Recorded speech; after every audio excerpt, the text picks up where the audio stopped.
It's a bird! It's a plane! It's Centennial Airport! Standing here on the grounds of one of the nation's busiest general aviation airports, we're about to embark on a new flying experience. For the first time, GVKins Inc. News will take part in our first aeronautical adventure. So let's check into our seats as we get ready for our first flight here at Centennial Airport.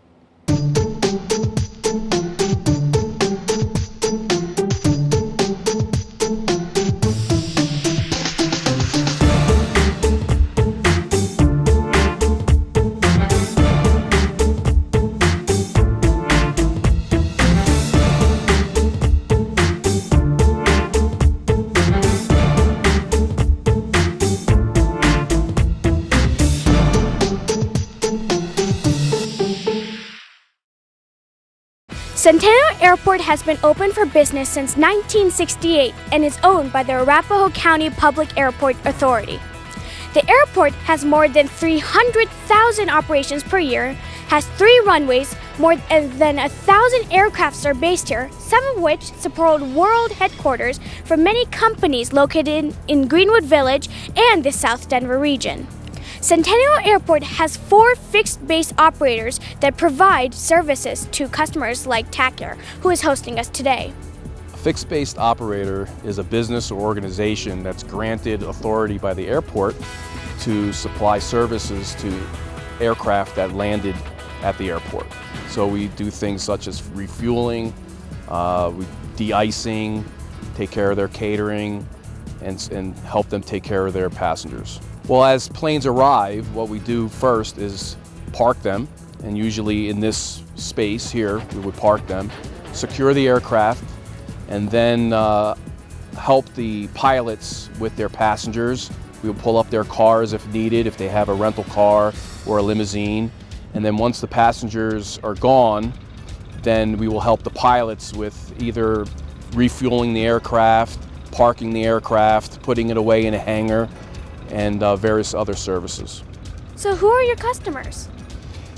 Basically anybody that lands at the airport. It could be a private pilot that has a small aircraft that's just flying around for the day, or it could be a corporate aircraft where they have clients flying in to do business, or it could be athletes, it could be actors that are coming in for shows. Various amount of people come in and out of this airport for different reasons. We must not forget what flying really means. One of the most important components on any aircraft is pilot. With all the required pre-flight inspection before takeoff, the pilot has a big responsibility of maneuvering a complicated piece of equipment through the air with passengers that rely on him for their safety. So now let's go see the pilot. Hello, my name is Tanishka. How are you? Very good, Tanishka. I'm Barry Biggs. I'll be flying with you today. Okay. You looking forward to that? Yeah, Okay, definitely. good. I'd like to show you my plane. Sure. Okay. You saw earlier that we filled up the plane with fuel while you were up coming out. So that's all done now. So now I do a pre-flight. So I want to walk around the plane and show you the important things we look for before we take off. So first of all, I start with the wings to make sure the controls, which allow me to turn left and right, as you can see inside, are working properly here. Walk back to the plane, make sure my tires look good, nothing unusual underneath the plane, and then walk back along the side. I've got to lock the door before I take off, so that's something we don't want to forget about yet. So remind me to do that. And then make sure that there's no loose objects here. And then equally important back here is the horizontal stabilizer, which allows us to climb or descend. So I will make sure that this is working smoothly and is free to move. And the horizontal stabilizer, which allows us to coordinate our turns, is free. And it's looking good so far. So then I continue walking around, and the same thing on this side as well. And it feels as it should, proper. So checking again on this side, this will be the co-pilot's door where we'll get you inside later on. The tires look inflated properly, and I'm going back out on this wing to make sure I have the same ease of motion on my control surfaces. That feels good and looks good. Walk out to the end of the wing, and just looking for anything out of the ordinary, and then come back towards the engine here. Here in the front, I'm looking for any obstructions with the engine, as well as to make sure I've got no nicks on the props. This is what's going to pull us through the air, and it's looking real good right now. So basically, I've come a full circle here, and I think we're good to go at this point. So what's the most important piece of equipment on your screen or at your hands, and why? Well, on the instrument panel, the two most important things basically is direction and altimeter. So basically, we have a very busy air traffic area around Denver. As a consequence, I need to maintain my proper altitude as instructed by air traffic control and the proper heading. And then, addition to that, airspeed is important too. Then looking outside, because there's so much traffic, it's my eyeballs. I've got to keep a scan going to make sure that the other air traffic control is keeping clear of other airplanes. So that's a constant job. So not just one thing, unfortunately. So do you have any special things that you want to point out that we may find interesting? Well, in the last 10 years, the technology on airplanes has changed that now most pilots are flying with a portable device, which you would recognize as an iPad. And this device, which you're very familiar with now, can show me exact location of where the plane's sitting on a moving map and direction versus all the other components. You can see a map of the airport and it shows my plane on the airport on this map right here.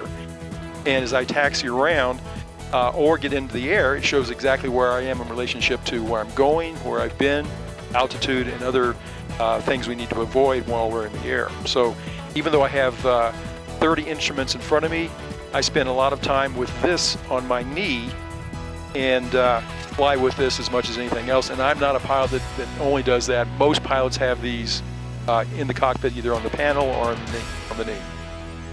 Where's your favorite place to go with this plane? Well, in Colorado, I enjoy flying up to the mountain communities. Steamboat, we've done that a number of times. Leadville, which is close by, it's the highest airport in North America. So just the mountain part of flying is the more challenging but more fun when you go there. It's just a beautiful scenery. And then up and down the Front Range, we fly to Santa Fe and north to see relatives as well. As we finish up the last of the pre-flight inspection items, the time has come as they have announced a final boarding for our flight. So let's turn off all of our mobile devices, fasten our seatbelts, and prepare for takeoff.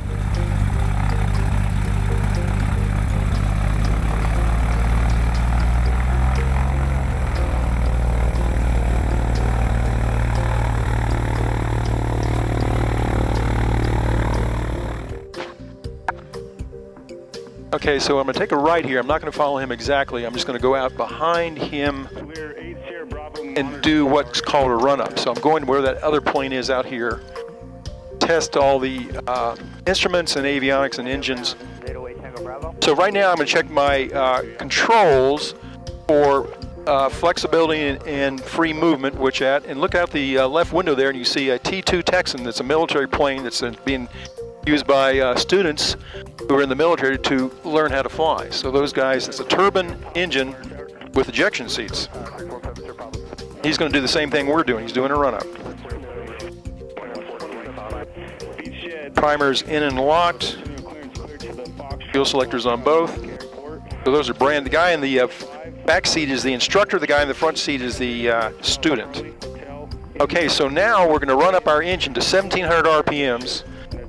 On the scale here, so we've got the brakes on, and we're just going to do a little bit of an engine test. So we're at 1,700 RPMs, not as much as I'd use for takeoff. And I'm checking my magnetos. So my left mag, it drops 100 RPMs, which is normal and expected. Back to full on both, it's back to 1,700. My right mag drops another 100 RPMs, which is correct. Check for carburetor heat, we should get a drop here, and we do. And we check for the RPMs on the engine, our prop, as I come back on the prop, and it drops as it should. We do that twice for good circulation. He's doing the same thing next door. I'm looking at all my gauges here. Amps are good, pressures are good, temperatures are good, and suction's good. Coming back, and then I'm going to actually, before I come back, I'm going to lean out the engine for the altitude. So So I'm changing the fuel mixture here. I'm looking for a drop, and I may get that in a second. And here we have a drop. I go back to where it was, and then 3 half turns takes me where I want to be for takeoff. So I'm coming back on the prop. So that's the engine check, and everything is still good. Centennial ground, Skylane 127 Mike is at Alpha run up north, Alpha 1, with Foxtrot for a southeast departure. The 907 Mike, verify that you're in the Alpha North run up area. 127 Mike is now Alpha North run up area. That's the 907 Mike. Okay, follow the Texan off your left, runway 17 left, taxi via Alpha. We'll follow the Texan, taxi via Alpha to Alpha 1, 17 left, 79 Mike. That's the 97 Mike, thank you, monitor tower. Hey, I'm going to look to see, make sure there's no traffic, which I always do out of habit. There looks good. Got a line up on the runway. And I'm sorry, that was Cessna 413 Foxtrot Romeo. 403 Foxtrot Romeo. Lined up. And you all guys ready to go? Yep. Okay. Yep. All set. Cessna 473 Foxtrot Romeo, Centennial Tower. Enter left downwind, runway 17 left. Left Bravo 12, remain on your frequency. Okay, we're going to lift up the nose here in a second. Contact Denver departure. Okay, lifting. West heading 100, contact Denver departure. We're off the ground. Centennial Tower, Cessna 908-954. I want to commit to do touch and goes with information Gulf, and we are over the Pinery. Cessna 98954, Centennial Tower. Your radio is broken. Ident, enter left downwind, runway 17 left.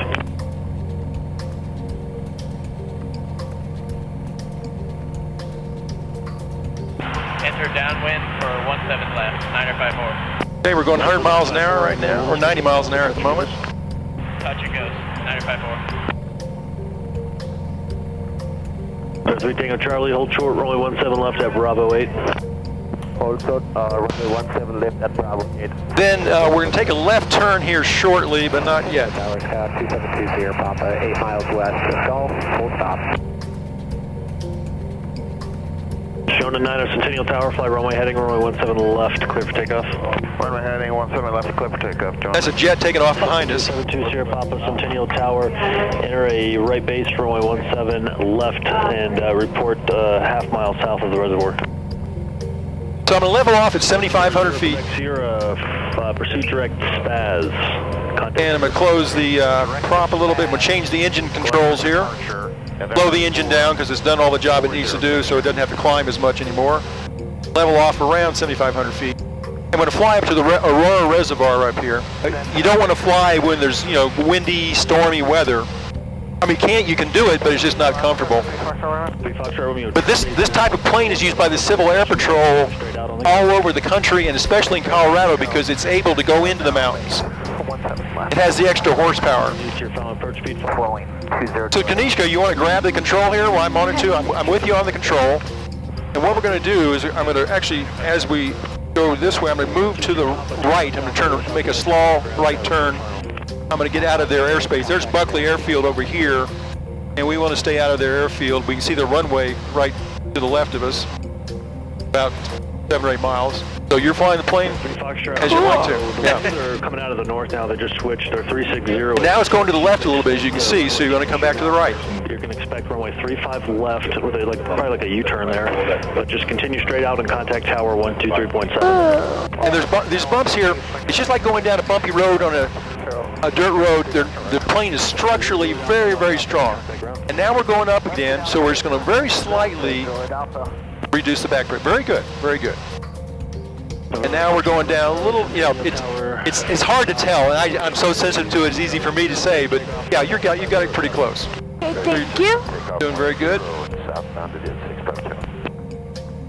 So this is flying, this is what it's all about, and it's relaxing, and you can get it so it's just your fingertips around after a while, so it's not so intense, but that's what I'm about. So what I'm going to do now is head back to the Aurora Reservoir. You can stay on the controls with me. I'm going to take a left turn, and looks like we're all clear to do that, and I'm going to come around to the left, and we're going to bank around about 20 degrees. Centennial Tower, Skylane 127 Mike is over Aurora Reservoir with hotel inbound full stop. November 127 Mike, Centennial Tower. Hotel is now current. We're using runway 35 right. Enter right downwind for runway 35 right. Right downwind for 35 right with hotel 127 Mike. I'm going to take a left turn here.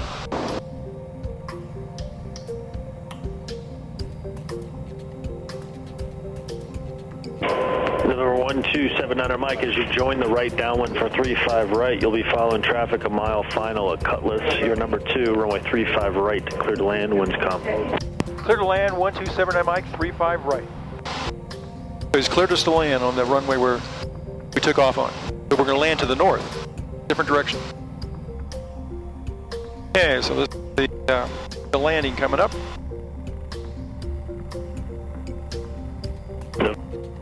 So the runway's lined up. We got about 85 miles an hour. This is Skylane 4847 Gulf at Aurora Reservoir, transitioning to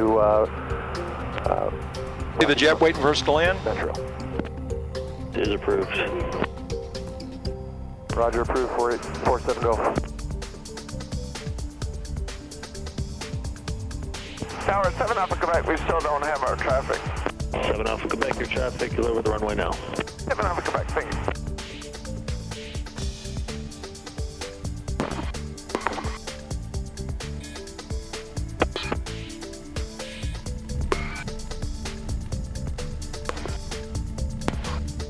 Welcome to Centennial Airport. Local time is noon and it is 60 degrees. Ladies and gentlemen, the pilot has taken off the fasten seatbelt sign.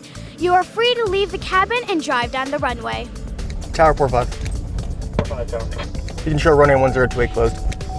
I'm riding with Daryl Shaw, the operations specialist for Centennial Airport. My role at Centennial Airport is to oversee the day-to-day operation of the airport and make sure that everyone's following all the airport rules that we have in place, and then also ensuring that everyone's operating safely and that aircraft are able to access the airport when they need to, and then they can take off, and also to make sure that all the runways are open as much as possible. What I like most about my job is probably the freedom of it and the access. My office can be inside of a truck, or it can be behind a desk. If I don't want to sit behind my desk for too much longer, I can just get in the truck and go out and drive around the airfield and look at all these awesome airplanes. The most rewarding task I would say that I do is when we do emergency coordination for if we have incidents on the airfield. So if we have to call the South Metro Fire Department to come out here because an airplane is having a faulty gear indication, I am the one that coordinates all that emergency response, and it's fun, it's rewarding to be able to do things like that for people.